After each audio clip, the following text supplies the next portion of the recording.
I wanted to talk about Caysen Allison. And this is a case that is going on in Texas right now. And national media is not talking about it because everybody is, well, not everybody, but particularly on social media, X and YouTube and everywhere else, they are obsessed in talking about Carmelo Anthony, the 17-year-old who stabbed Austin McCaff in Frisco, Texas. And we were talking about how children, kids, teenagers across this nation are being very violent, whether they're shooting up high schools or college campuses or stabbing classmates in school. So this particular case, Caysen Allison, is similar to Carmelo Anthony.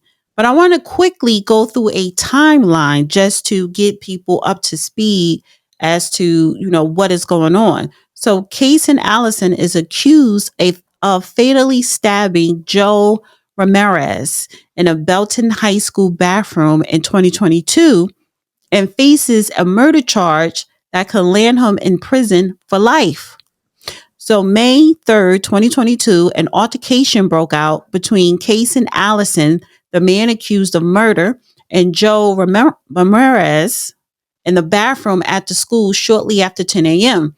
Police say after the stabbing occurred, Allison, who was 18 at the time, left the school and the campus was placed on lockdown as a precaution.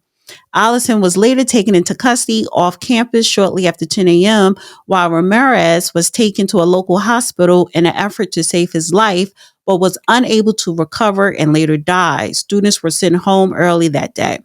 In the days following the stabbing, the community mourned the loss of Ramirez, while a murder charge and a $1 million bond was set for Allison.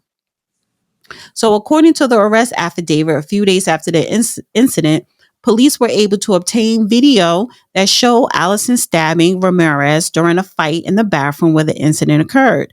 A folding knife was also found in Allison's home, recovered in what police suspected was blood. Allison told police that he only stabbed Ramirez once, but when authorities examined Ramirez's body, at the hospital, he was noted to have been stabbed in the chest, back, legs, and arm. And days after his arrest, Allison's bond was changed twice.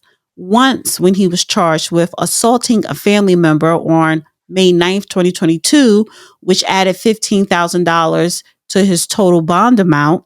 And the second time after he was indicted on murder charge June the 9th, 2022, when his bond was reduced from $1 million to $175,000.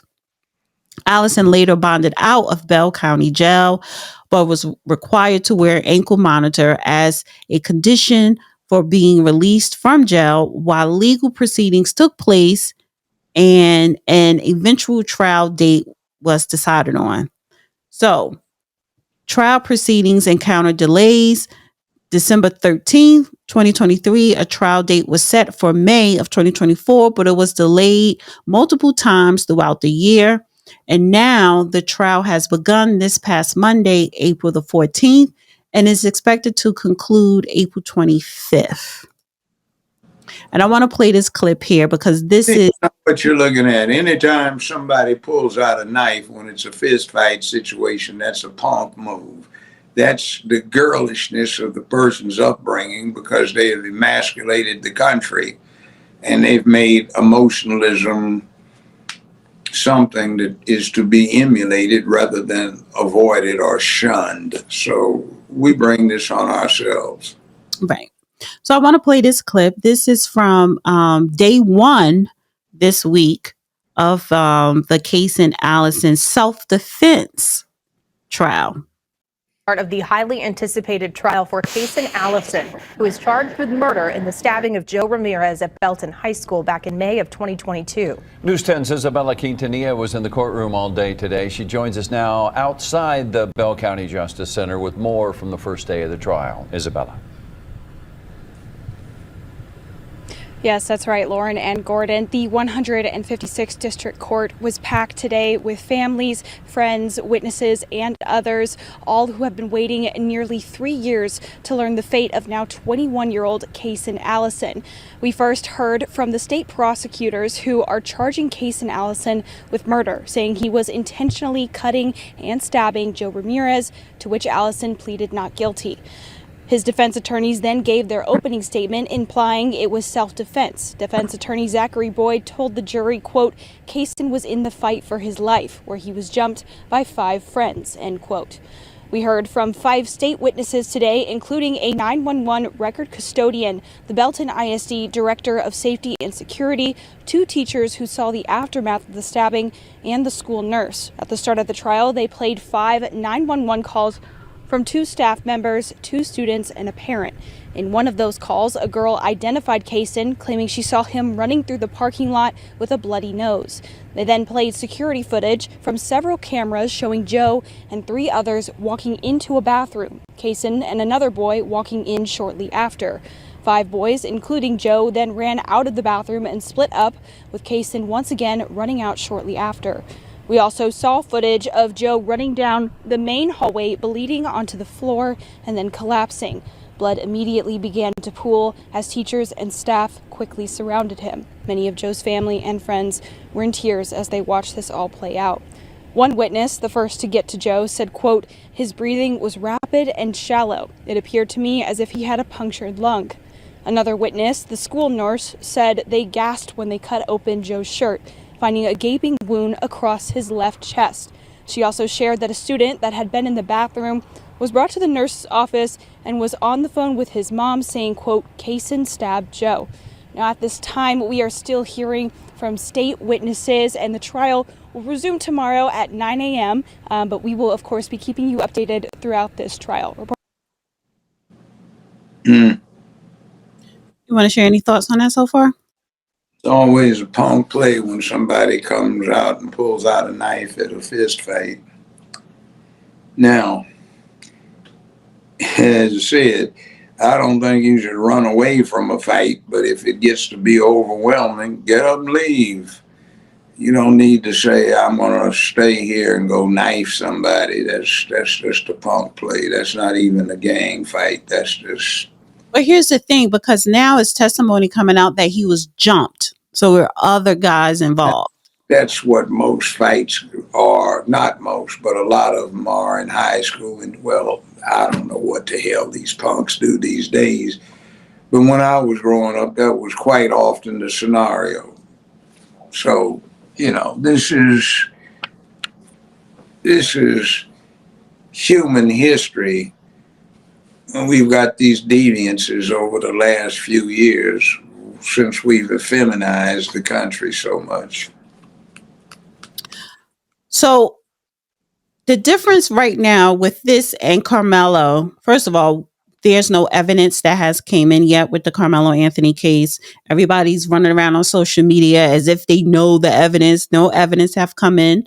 The DA who's on Carmelo Anthony case had said he doesn't have the evidence because the police are still gathering evidence.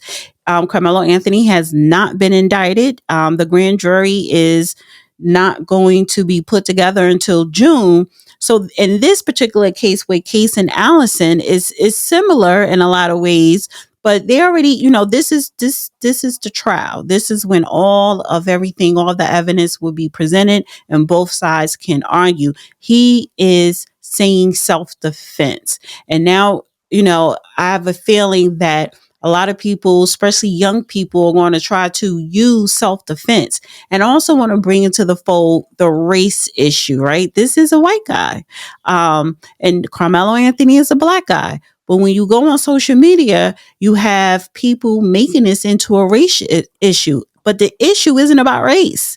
It is about young people being violent.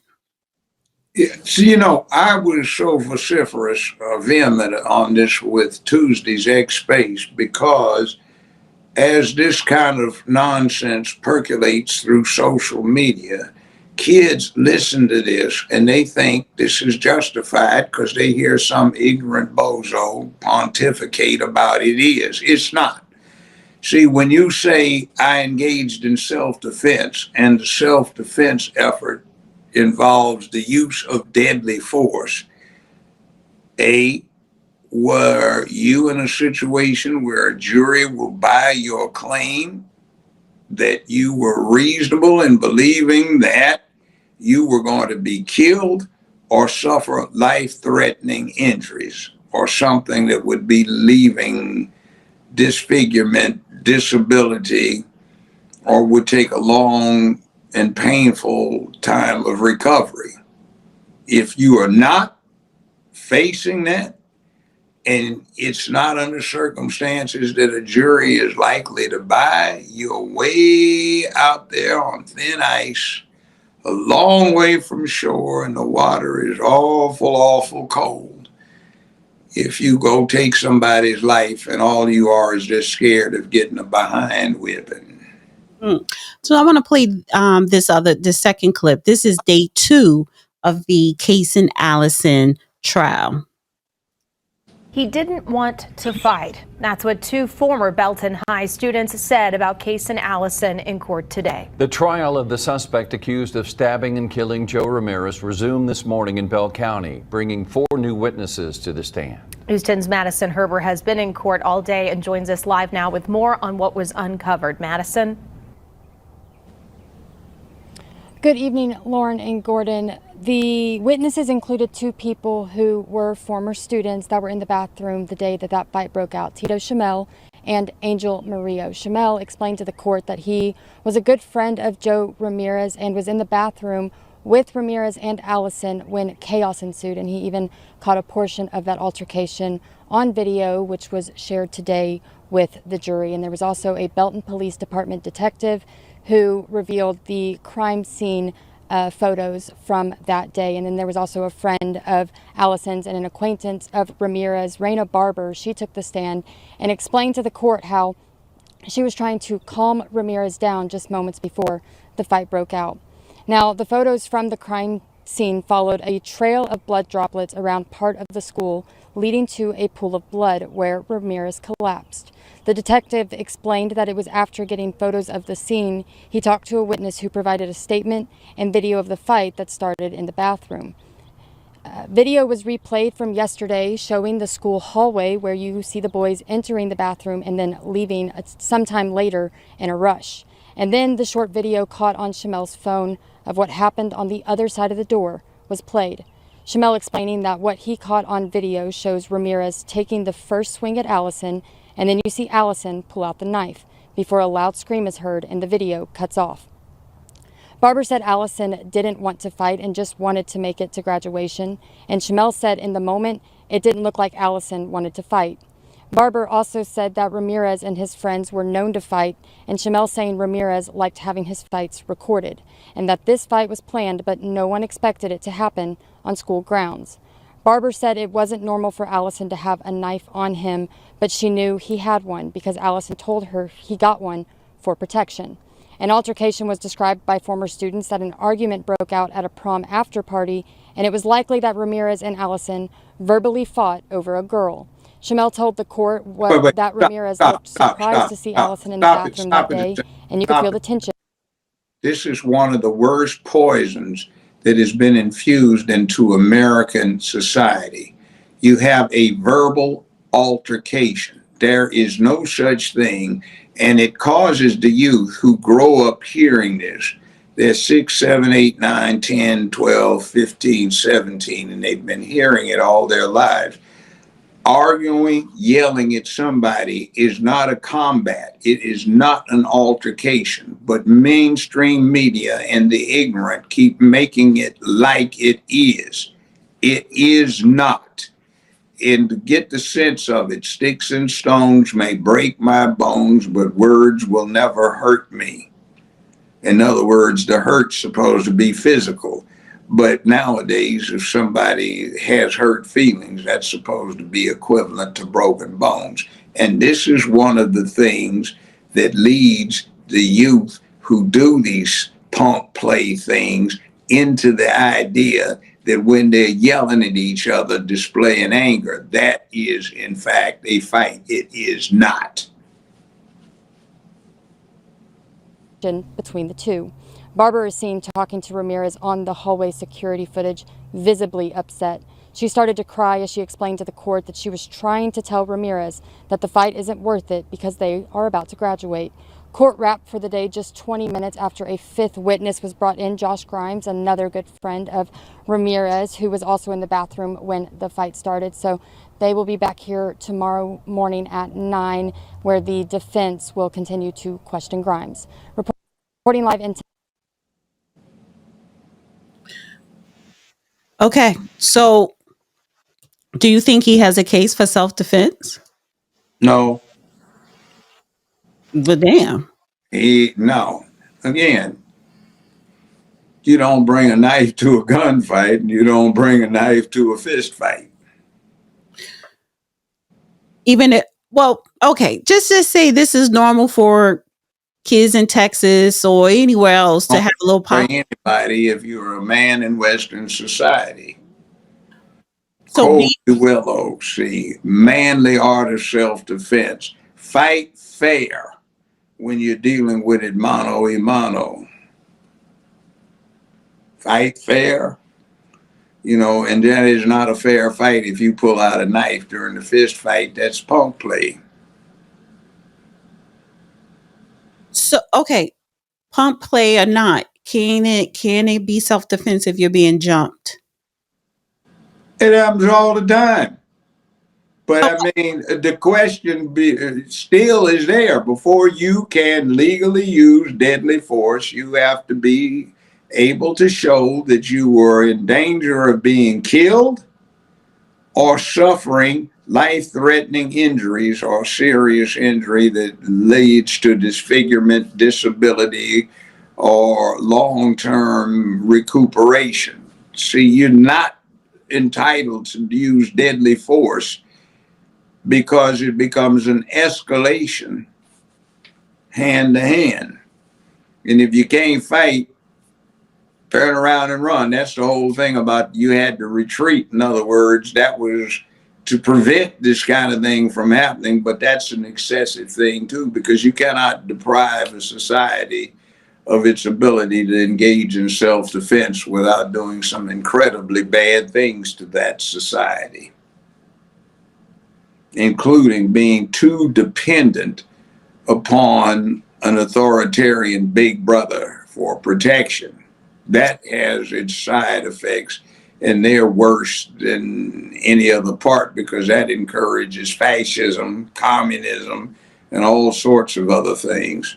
So when do you use self-defense? You can use self-defense anytime you're getting attacked. You just have to use the same level of response. You can't escalate it. Oh, I get it. So if it's a fight and he doesn't have a weapon, you could defend yourself, but don't use a weapon against that. Exactly, unless there is an age, gender, or drastic size disparity going on here. Or what if somebody breaks into your home? No, that would be count. That's not self-defense. Okay. That's more standing your ground. Defense. That is the castle doctrine. That is a man's home is his castle. You got invaded. If it's been the law for a long time in America, way before all of the recent nonsense. If you're at home and somebody makes what is called in common law a tumultuous entry, in other words, the door is kicked in, the windows are shattered, you don't have to wait because that raises the reasonable presumption that that person is going to do you some serious harm. Blow them away. But you should identify your target. Why? Because it may be your drunk cousin, your drunk brother, your drunk husband or wife or child coming home from school early, been away from college, and they tripped and fell through the window, or they're out there drunk and don't know what they're doing, or it's your neighbor trying to get in his house where he lives by himself and get in yours by mistake. So identify them so you don't create a personal tragedy. Now, but tumultuous entry means you can, right from Jump Street, bam, you can go 0 to 60 as quick as you can. if somebody is committing a felony in your presence, yeah. And if you kill somebody under the felony murder rule in most states, but not all, that homicide is attributable to the person that started the felony. You're in a place and somebody comes in and says, stick them up. You know, you go, bam, right there. The police are saying, Your Honor, when Officer Thompson pulled his service pistol and opened fire on the suspect was making quick, furtive movements under his coat as though to reach for a weapon. It's not you shooting somebody unarmed. They may be unarmed, but under the circumstances, considering how fast a bullet can travel from point A to point B, or a thrown knife, or a quick stab movement, when it becomes reasonable for you to interpret what you're looking at as a move that will result in the knife being produced or the pistol being drawn, you don't have to wait until the person lunges with the knife or pulls the trigger. You may act as though that's what the person is going to be doing, because under the circumstances, that's a reasonable and logical deduction. It's called the furtive movement. Your Honor, the suspect made a furtive movement under his coat as though to draw a weapon. That's why Officer Thompson opened fire. Got it. You know, like I can do this. I do it all the time just to practice. Put a quarter or a nickel on the back of your hand, move your hand, the quarter starts dropping, drawing fire before the quarter hits the ground. You know, there's a guy named Jerry Mikulik who is a professional shooter for Smith & Wesson and now Mossberg. He can take an old-time 120-year-old design Smith & Wesson revolver, double action, and he can fire 6 shots, reload, fire 6 more, reload, fire 6 more in under 3 seconds. 1, 2, 3. That's 18 shots with a revolver, including the reloads. He can take an 8-shot custom revolver, and he can fire all 8 shots aimed on target in under 1 second from the buzzer. 1,000 to 1,000. 8 shots on target.